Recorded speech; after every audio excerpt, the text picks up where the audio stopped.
We're going to have a moment of reflection now that the Bills are in the bye week, and I'm not alone to do it. Greg Tomsett of Cover One is with me today on Locked On Bills.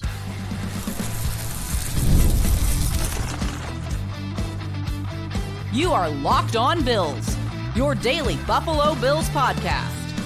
Part of the Locked On Podcast Network, your team every day.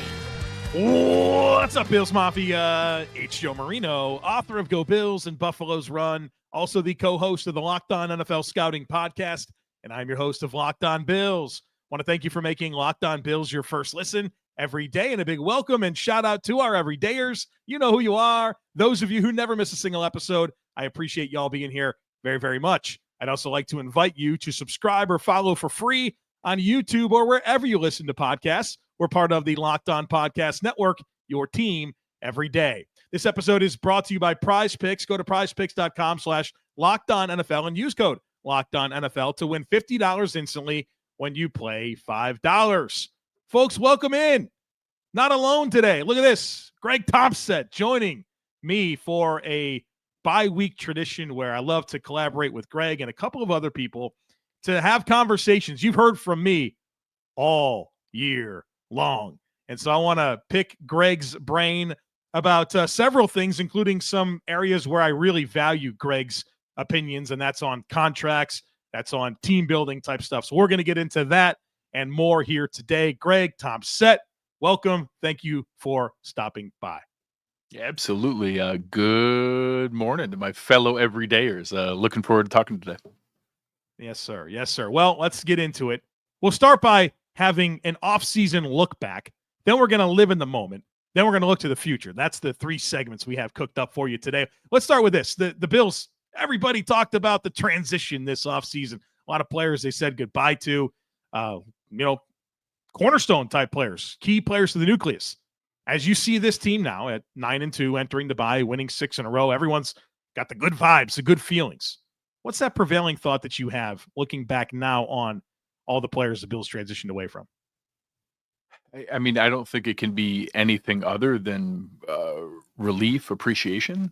I was, along with you, anxious about the names that were leaving. I spent some of the same effort you did reassuring people like, well, some of those names were enormous, like Mount Rushmore names of this phase of the franchise, but they weren't at the peak of their powers anymore. But I was still anxious. And one of those names specifically will come up in a later answer. But I think you're really hard pressed to go back and even put your finger on any single one of the departures that you're not pretty comfortable with. Obviously there's some that I wouldn't have minded as additional coverage, but I think it has to just be relief and appreciation that Brandon Beane apparently has a crystal ball that I don't have.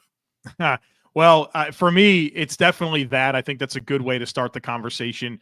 A lot of great players did a lot of great things in Buffalo for a lot of years, but I've grown more of an appreciation for what is in place in Buffalo 8 years into the McDermott Beane era, where you can transition away and make hard decisions, and you do have answers in place. There's a process to develop talent, not only to step in and take major roles, but also even depth roles like a Cam Lewis, like a Balin Spector, like a Ryan Vandemark, to be able to step in and fill in clutch moments and when their names are called. So I've really just gained a deep appreciation for what's in place, man. It's not a normal spot to be. Most teams are switching this stuff out every 3 years. You never get to year 8. You never get to the point where you got to build it up and then, okay, well, some of this is over and we got to reset a little bit. And man, it's really appeared to have worked out really, really well.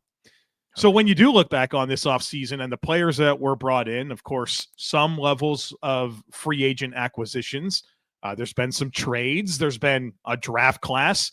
Where do you feel like Brandon Beane has found the most value in building this team from the offseason moves? So I'll tell you, this is my hardest question out of the ones that you laid out, because value is such a specific word. I feel like Bruce Nolan. It going through like okay, what does that word actually mean? where did we get the greatest return? Because, if we're honest with ourselves, it probably wasn't the greatest free agent class, that we've had. There's been, some players I'll talk about in a moment. The draft has been nice, but I don't know that anyone has, obviously exceeded their draft position of what the return has been. Like, I'm happy with Keon Coleman, but he's doing probably what a top 33 overall pick should do. There's a lot of different pieces like that. There's some internal moves that I wasn't sure if it counted as an offseason move. Maybe just to trigger people, I'll say Matt Collins. Like, the idea that we're actually getting value from somebody. Like, I think the player I wish I could have answered, but now that he's missed time, I'm not gonna count it, is like a Dwayne Smoot. Like, I think there's some really nice little additions to the team. I don't know that, and Amari Cooper is not at the stage yet where I think we've gotten the return on the value there. So I really do think from offseason moves, I have a cheating answer I'll bring up in a little bit. I think I would go with like a Matt Collins or Dwayne Smoot that is the most value, because we're paying them so little and we're getting nice contributions to it. And I think it's nice that there's probably 10 guys who are in that, like, hey, it's a little bit of positive, but nobody's maybe a grand slam in my mind. Yeah, I think Mac's been terrific, dude. I mean, leads the team in touchdown catches, great wide receiver for special teams upside, the blocking, the decoy routes, he runs every route like he's getting the ball. I think he's been such a great player for this football team, especially now that he's been able to kind of be more of a wide receiver 3, 4, 5 where he belongs. I will say Keon Coleman. And I think you're right in that, hey, this is the first pick of the draft class, number 33 overall. There are expectations there. And it's not lost on me that he's met those expectations, but the players that were drafted in front of him, like, there were 3 receivers that the Bills basically said no to and said, hey, we're okay if we get Keon Coleman.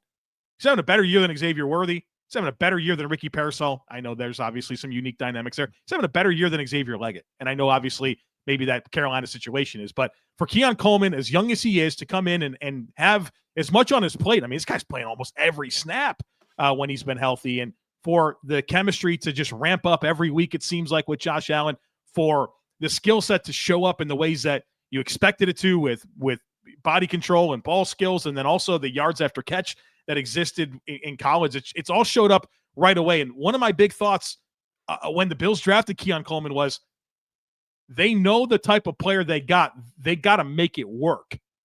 They are, right? And my reservations with Keon was mostly like, I don't know, I saw Josh Allen have his best moments with John Brown and Cole Beasley and Emmanuel Sanders and Stephon Diggs, and I'm like, that's a very stylistically different player. And for Josh to identify what he wanted, for the team to get him, for everything to work like it has to this point, and the trajectory, boy, I'm elated with how that's working out with Keon Coleman. Let me ask you one more question here before we talk about what's happening in the present. What's an offseason move that you look back on? And I know that there's been some duds, right? We MVS, you want to call that a dud, or Lyle Collins dud moves. What's a move that hasn't quite worked out, but the book's not written and you have a level of optimism about? So I'll put it in the rest of the draft class. I think we've seen flashes from Dwayne Carter. I'm still optimistic about the future of Cole Bishop. I think obviously we've seen flashes from Ray Davis. I think that this draft class looks like it could certainly contribute. I'm going to count Brandon Codrington as part of the draft class.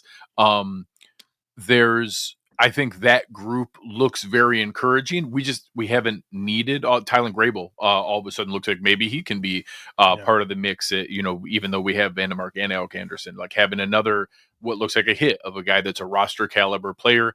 Honestly, besides maybe Ulofoshio and Hardy, it looks like everybody else, like, we're going to get contributors across an entire draft class. And the fact that we haven't needed them, and everybody always brings up like that year that Kansas City had a bunch of guys play. They needed guys to play. They didn't have anyone else to say, but they didn't have a DeMar Hamlin. They didn't have an Austin Johnson and other guys that are coming in and getting snaps. They didn't have Casey Tuhill versus Javon Solomon. I don't think that's a judgment on those guys. I still think that we hit on several of these guys, and they're going to be nice contributors where maybe we don't need as many 1-year Band-Aid signings next year. I'll tell you, for me, I'll take the low-hanging fruit. It's Curtis Samuel. I think he's woken up over the last few weeks.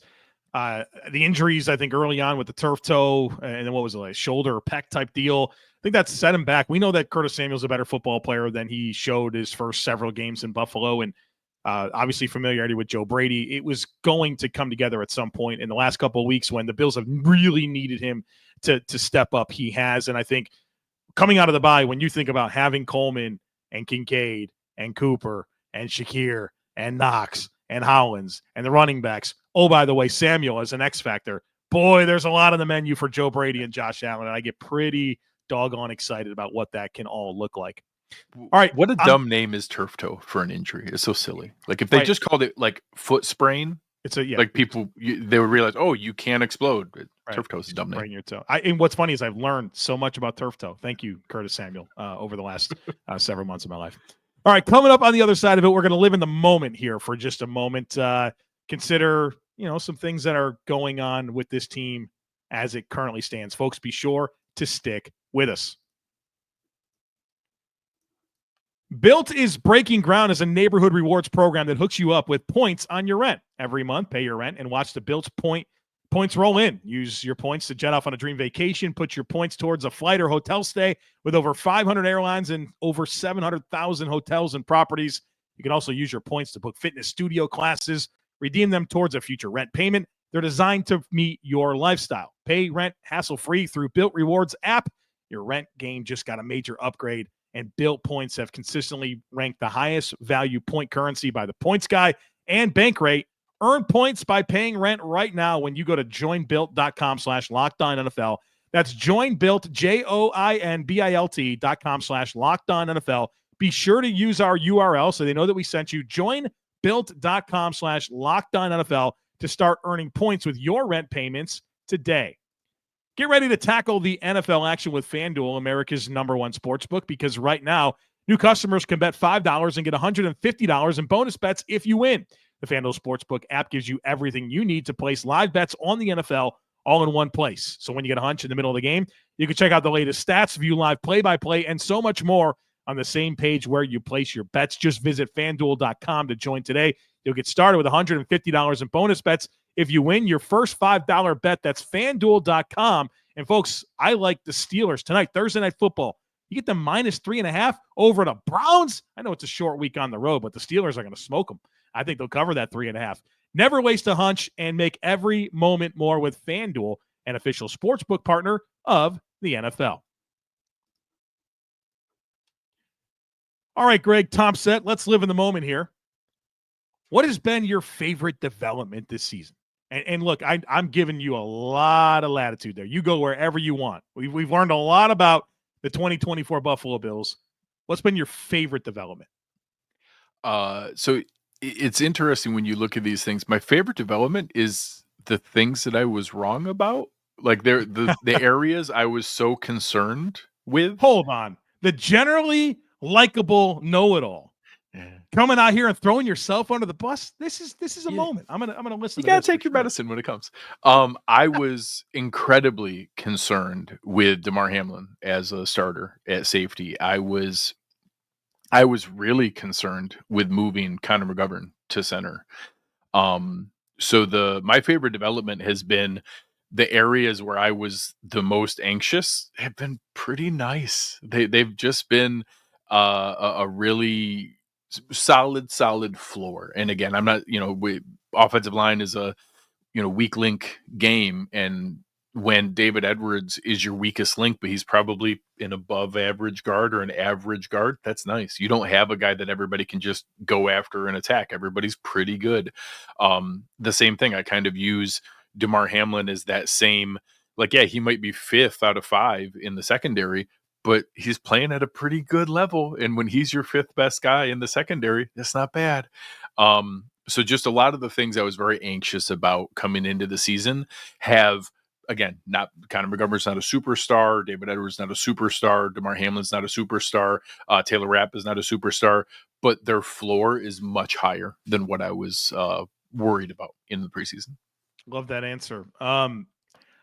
Part of me wants to talk about Josh Allen and efficiency and decision-making and how I'm so happy with the way he's playing. Throw those 2 games out the door, the Ravens and Texans, but otherwise there's just been a Josh Allen that I've craved for so long that I've gotten. I'll go a different direction. I want to talk about Bobby Babich as a development. I mean, obviously, we've loved everything Bobby Babich has done to this point, so why wouldn't we love him taking over as a defensive coordinator? It's exceeded my expectations, and I wondered off the bat, like what type of hands-off could Sean McDermott have? And I know that he's got his hands on, right? He's the head coach. There's a defensive mind, and Bobby has even said himself, like, I'd be foolish to not pick Sean's brain all the time. But he's the play caller, and I feel like this is Bobby Babich's defense. I think, obviously, the nuts and bolts stem from the system that Sean McDermott has installed, but he's game planning. He's working. He's leading. It's his defense. And I know that the KC game is fresh on our minds, but he had the right stuff. He had the right stuff against Andy and Pat, and the way that he was able to mix up the zone and man, play a lot of cover one, the cage rush, the spy mirror. It tells you, man, this guy's ready for showtime. And then just to see how much better the defense gets during games and how, I mean, the screws are tightened all the way down in the second half, man. It's tough to score, tough to move the ball on this Bills defense in the second half. And boy, you want it that way. You don't want it to be like the 49ers that start off pretty good, and then at the end of the game, they can't stop a nosebleed. Come on now. I really like, and then the takeaways. Are you kidding me? This team's taking over games. You go back to last year's 2 more, it's 13. But 18% of the time, a team starts a drive against the Bills take away the ball. Come on now. It's a beautiful thing. You just never know. Like I watch football my whole life, obviously, and I cheer a certain way. And I always say to myself, man, this would be a great time for a big play on defense. You know how often I get that big play? Not usually. This year I get it all the time. You know what I mean? It's awesome. And it comes through, dude. It's almost like the 2020 offense where it didn't matter. You remember Josh Allen that year? It didn't matter who we were playing. It didn't matter what. 3rd and a million. It didn't matter. You knew he was getting it. And I just feel like that the way this defense shows up this year has just been so fun to watch, despite injuries, right? Key players missing time, doesn't matter. Being able to figure it. I mean, Von Miller, Ed Oliver, Taron Johnson, Terrel Bernard's missed a game. Taylor Rapp missed a game. Benford's missed time. It's crazy, dude. I'm so impressed with Bobby Babich. Love it. Maybe that could have been my answer for this next question, which is what has surprised you most this season? Go ahead, Greg. I'll even add a little sprinkle on top of Babich there. I love the adjustments that we're seeing. I think some fans get frustrated that, we do kind of play a little vanilla early to let teams show us their best stuff and then clamp down. But I feel like the post-adjustment Bills defense is like the 2000 Ravens. Like, our numbers are incredible in the second half of games, and after we let some of those scripted plays come through. So I like that as a little bit of surprise, but I want to give some flowers to Aaron Kromer. The ability to go from a movement-based, footwork-based offensive line to now we all of a sudden have these like stalwart anchors in the middle of the offensive line who give Josh an actual, a real pocket to be able to step up into. And again, not getting embarrassed by Chris Jones is a win. Osiris Torrance played a game without getting embarrassed by Chris Jones. Like, that is a win. Like, he lost reps like everybody does because Chris Jones is a monster. But on the biggest play of the game, he stalemated Chris Jones and gave Josh the time to run for that touchdown.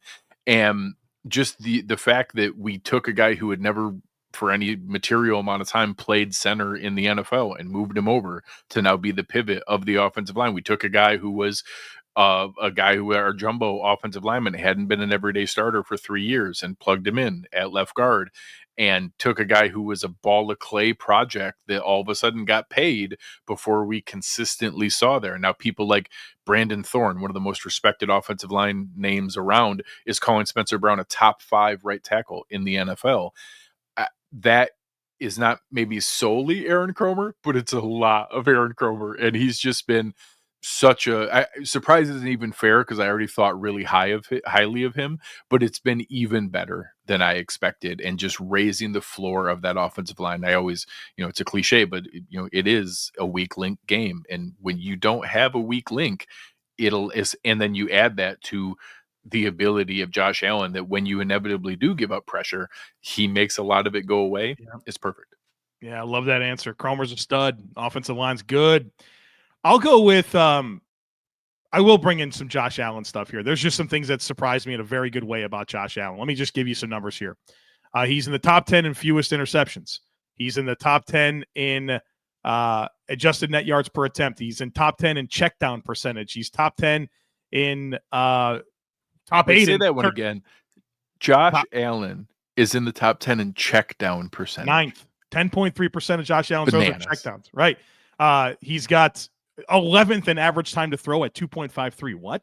What? He's supposed to be around 3 towards the bottom of the league. How about yards after catch? 59% of his yards coming after the catch. 4th. It's the efficiency of Josh Allen and whatever Joe Brady has not only drawn up but collaborated with Josh Allen on to kind of just get this level of maturity that you're getting out of Josh Allen with how he executes. That doesn't mean he doesn't do the cool stuff, man. He puts a cape on. It's beautiful. We love it. But it's how he's complemented that with the best efficiency of his career and how that's mattered to this Bills offense and staying on schedule. Oh, man, I am so satisfied with it. So it's the overall efficiency, and I think the evidence of that is where some of these metrics come in surprisingly, where yards after catch and check down percentage and turnover worthy throw rate, interceptions all down. It's a really nice thing. It's the Happy learned how to putt. Oh yeah, I love that. Greg Tomsett. All right, let's get negative for a second. What has disappointed you most about this season so far? So besides I mentioned earlier the toughest question, this is the second hardest one because when you're 9-2 and things are going really good and you just beat the undefeated defending Super Bowl champs, there's not a ton to be disappointed about. Just being critical, I'll say consistency in the pass rush. We've shown some really nice ability. I like how it's evolving and coming together. I like what we're seeing in Vaughn being able to still have that long arm and collapse pockets. We know what Greg Rousseau brings. We saw the flashes from Ed Oliver. We saw a window of time where I wasn't seeing Daquan Jones and Ed Oliver. I noticed them both the last couple of games. So I'm not necessarily overly concerned because I think it's trending the right way, but I get nervous because I've seen stretches where we haven't had the pass rush that I think we need from that defensive line, and that consistency is one that we need it for 4 straight games if we're going to do what we want to do here. So consistency in the pass rush will be what my answer is. All right, I'll go the interior defensive line. And I think the good news is that I think Ed Oliver and Daquan Jones and Austin Johnson are better players than they've been to this point in the season. So there's a lot of reasons to be optimistic about where they can be outside of the bye, and they've all had their own respective injury stuff. But I expected more impact, to be honest with you, from that group. And so that's been the highest level of disappointment for me. But also the good news is, like I said, there's just is a path for them to be better. They've played off of each other so much better in the past. I think that'll be a big storyline to watch over the final 6 games, and hopefully a lot more than that. All right, some of my favorite stuff to talk to Greg Tomsett about is contract stuff, and the Bills have a lot of that to deal with in the offseason. So we'll get a little mini primer here on the other side of it. Folks, be sure to stick with us. This episode is brought to you by BetterHelp. Folks, I could not be more thankful for my wife. She's absolutely incredible, does so much for our family, loving and devoted to the highest level to me and our 2 kids. And look, this month is all about gratitude. And there's another person we don't get to thank enough, and that's ourselves. It's sometimes hard to remind ourselves that we are trying our best to make sense of everything, and in this crazy world, that isn't always easy. Here's a reminder to send some thanks to the people in your life, including yourself. If you're thinking of starting therapy, give BetterHelp a try. It's entirely online, designed to be convenient, flexible, and suited to your schedule. Just fill out a brief questionnaire. That'll get you matched with a licensed therapist, and you could switch therapists at any time for no additional charge. Therapy is helpful for learning positive coping skills and how to set boundaries. It empowers you to be the best version of yourself. It's not just for people who have experienced major trauma. So let the gratitude flow with BetterHelp. Visit BetterHelp.com/lockedon today to get 10% off your first month. That's BetterHelp, HELP.com/lockedon. Greg Tomsett, salary cap enthusiast, great Bills content creator. Man, I'm glad you do, because I don't. I've said this before, but people need to know this. Pretty much anytime I talk about contracts on this podcast, I run it by Greg. I mean, there's there's just people have different strengths and weaknesses, and it sort of makes sense to me. But the affirmation and kindness that you always have to lend your expertise is very meaningful to me and the Bills Mafia community. So thank you for what you do in that capacity. And with that in mind, let's pick your brain a little bit because I'm always thinking ahead. I know you are too, and certainly another offseason awaits that shouldn't start until hopefully well into February. But the Bills cap position for next year, I know just there's a lot that goes into that. That's a fluid situation, but like, what can you kind of tell us about where the Bills are going to be entering next offseason cap wise? So obviously there's a lot of moving parts here. So obviously most people know there are two very popular websites, Over the Cap and Spot Track. You're going to see different numbers in different places because nobody knows what the salary cap is going to be next year. Yeah. We all have a range and an estimate. Both of those websites are guessing right now around 275 million. And I can tell you that both of those numbers are intentionally conservative. If you asked either Mike at Spot Track or Jason and the guys over the Cap in a private moment what they think it's going to be, they'll tell you that, yeah, it's probably going to be in the mid 280s, but everyone was so wrong last year and it changed like 3 or 4 times that I think everybody's kind of holding back like, well, we're just going to put this number out there and then we'll wait and see what the NFL announces. So I'll tell you again, just I'm a person of math. Last year, the salary cap went from 224 to 255. That's going up 31 million. If I just told you their estimate is at 275 right now, well, that's only 20 million. It's very, very likely that it's going to go up at least by the amount it went up last year. There's more money, more TV deals, new Netflix Christmas Day things, more gambling, everywhere gambling, more revenue coming into the league. I don't think it's going to go down in the amount that it goes up. So that's 31 million. That would go to 286. If you go by percentage, it was 13.8%. That would be 35 million. That would be going up to 290.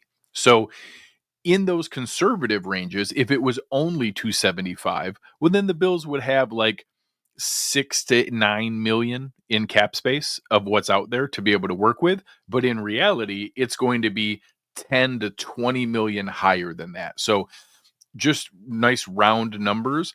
I think they're going to go into next year with at least 20 million in cap space without doing any moves. That's with 45 guys under contract. And anybody who looks at it, we know there's a lot of names coming up we're going to talk about with next year extensions, but all those guys are on the team. Like the core of this team is all back together. It's basically going to be decisions on Rasul Douglas and Amari Cooper, and then a handful of our 1-year rental guys. Like, do we want Dwayne Smoot back? Do we want Mac Hollins back? Do we want guys like that back? There's not a lot of big time decisions. All of our starters, core starters are back, just those 2 veterans.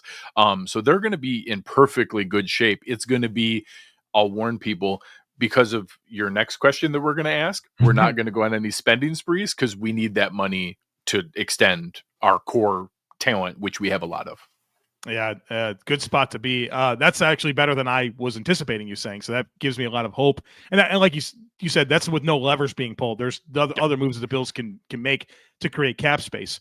You teased it. I want to just kind of scratch the surface here on the extension eligible players.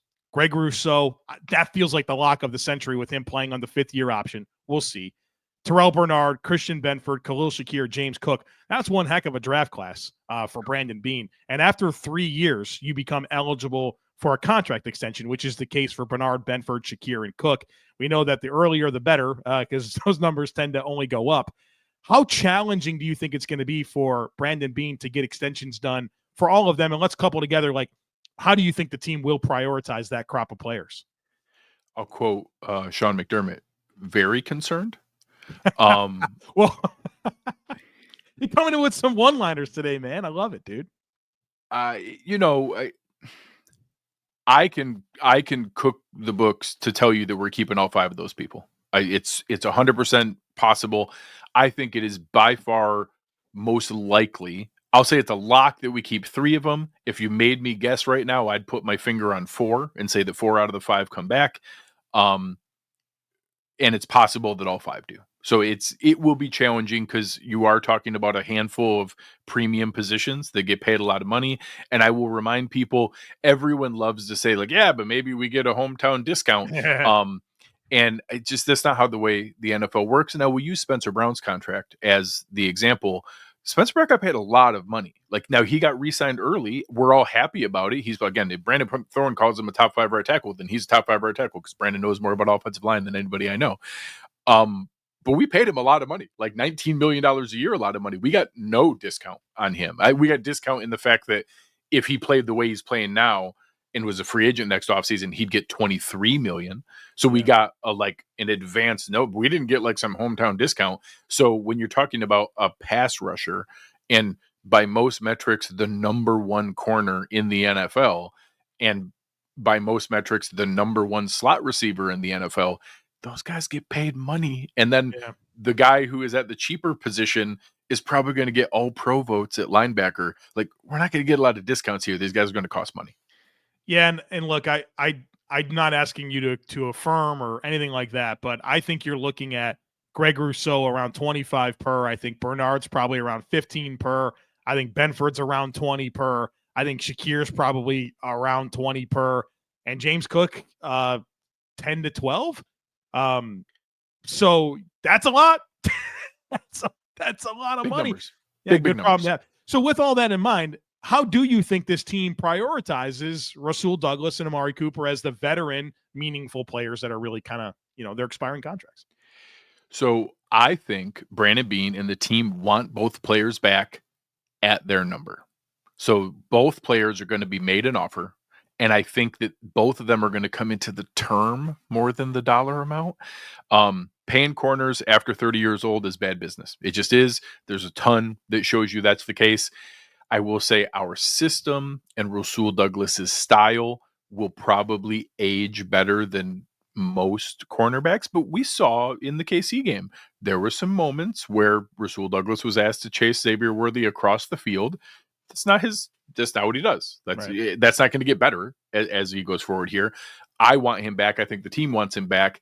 They might want him back on a year to year, 1 year at a time. He might want it. He's playing well. He might want to see, hey, can I get a 2 or 3 year deal with some future guarantees? They may tell him, hey, go see if you could find that. If you can, God bless you. If you can't, here's your offer. Come on back. Wide receiver, Amari Cooper, those age a little bit better than corners. You can see that into their early 30s. I think they're probably more comfortable giving him a 2 or 3 year deal. Again, he may want to look for the longest, strongest guarantee that's out there. He said a lot of things about feeling joy for the first time in a long time. We like hearing that. Sounds like a guy who'd like to be back here. This is also a business. He's not going to take some huge discount if they want to pay him a reasonable amount of money. I think that he will have both players. I feel confident will be made offers. I'm not 100% sure that I think both players are going to accept the offers that they're made. Interesting. And I think this is the last question I have for you. And I think it's something that's on everyone's mind. It's Josh Allen's contract, right? It's the best value in sports. Like, let's be honest. It's the best value. It's the best value in sports, but we know that Dak just got $60 million a season, dude. Like, the quarterback conversation's real different. I know that there was something that Patrick Mahomes and the Chiefs did a few years ago. As you've had a time to kind of see where this has gone and seen the time that has elapsed. So we've talked about this several different times. Where are you at? Where are you at on what the steps are with Josh Allen and his contract? So it is inevitable that Josh Allen and Patrick Mahomes are going to tear up their contracts and be made the highest paid quarterbacks in the highest paid players in the NFL, the highest paid players in sports. Like, I think that's going to be in those baseball range. pitchers get some silly money, But I think they're going to get 65 or 70 million a year when this happens. However, my gut tells me that is going to happen in the summer of 2026 for Josh Allen. And the only reason I say that is when they redid Josh Allen's contract this year, they redid the 2024 and 2025 seasons at the same time. So they already took next year's salary cap number from 65 million down to 43 million and kick that money out into the future, which again, you can play with when you give him a new, 4-year, $260 million deal because he's getting $65 million a year. I think that's coming. I think it's going to come in the summer of 2026. So it could happen next year. He deserves it right now. I don't care when you pay Josh Allen any number. If we decide, hey, we're going to give you $100 million, okay, I get to keep Josh Allen. I'll figure the rest of the stuff out. I don't care what the number is. He is always going to do it the way that he did before, where when he signed it, he became the second highest paid player in the league in the moment that he did it, but he did it in a way that gave the team as much flexibility as possible when they needed it. So I think that's what he'll do again. He's not taking a discount. He doesn't need to. He's the most valuable asset in sports. But he's going to do it in the most team-friendly structure that he can. And I think he'll continue to do that, and he'll let the team play with the money any way that they want, because he knows he's going to get his money no matter what. So it won't shock me if it happens next year. My guess, because they already did the work for next year ahead of time, my guess is it happens in 2026. Greg, we've dreamed about these conversations. Whew. You know, paying the quarterback all the money and not caring what that money is. What a time. What a time. All right, Greg, thank you so much for being here. As always, fun part of the bye-week tradition here on Locked On Bills. Everyone, make sure you're following Greg at Greg Tomsett on all the stuff, right? All the blue skies and the Twitters. All and the places. All the places. That's Aaron's fault. He convinced me to go over there. Yeah, he bullied me into that too. I was like, I don't want to keep up with another social media account, but here I am. Cover One Buffalo podcast, the YouTube with all the Cover One stuff. Don't miss out on any of it. It's fantastic content. It's stuff that I consume all the time, and I learn a ton always. And I appreciate content where I get the opportunity to have my thoughts challenged, and I always get that from the guys over at Cover One. So thanks for what you do. Thanks for what you bring to this space. Thanks for being here, and happy Thanksgiving, Greg. Appreciate it. Thanks, guys. All right. That's it for today, folks. As always, I kindly ask that you share, subscribe, rate, and review. Have a great rest of your day. Go Bills. And I'll catch up with you again real soon.